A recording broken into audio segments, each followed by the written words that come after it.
I imagine they live long, tired lives, being on their feet all day, things like that.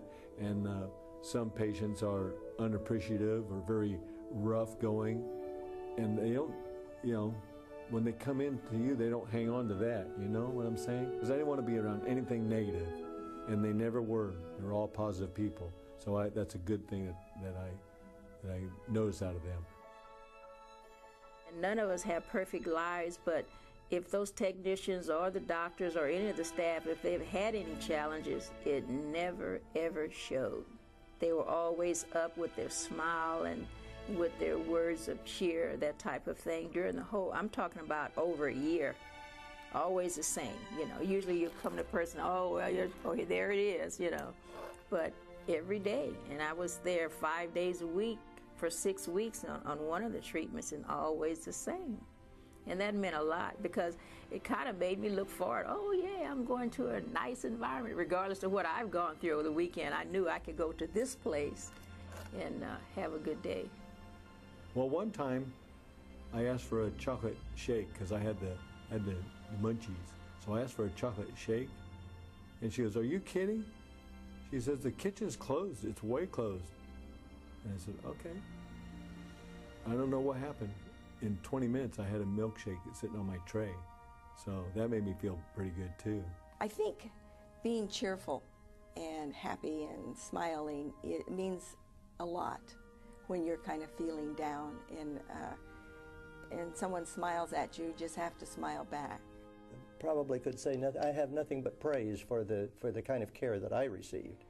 And I think that includes everybody from housekeeping that came in to empty wastebaskets to the surgeons in the operating room.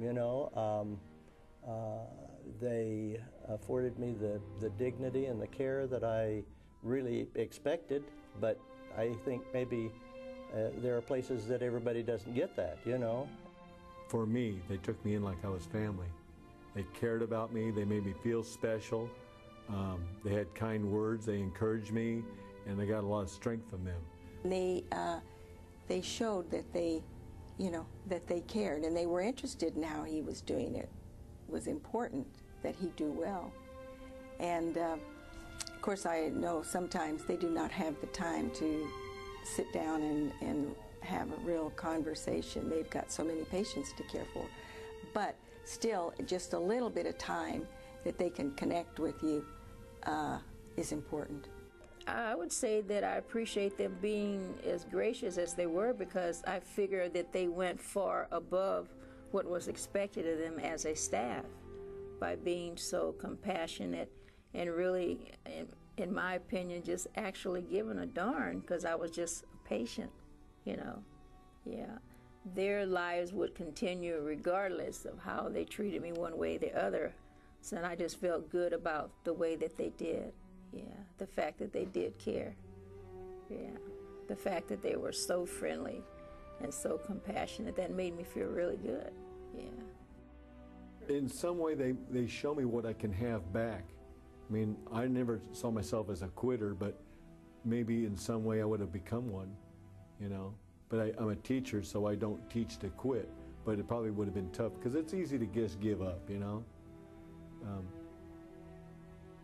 I'm tired of being paralyzed. I admit that. But they always have a smile on my face. They always encourage me and say, "Well, how's it going now? What's different?" And I can't look in their eyes, Drew. I can't look in their eyes and say, "You know what? I've had enough. I'll just accept this." Because you know what? They won't accept it. If I sit there and say, "Well, I had a stroke," they go, "So?" And they won't accept that as an excuse. And that's good for me.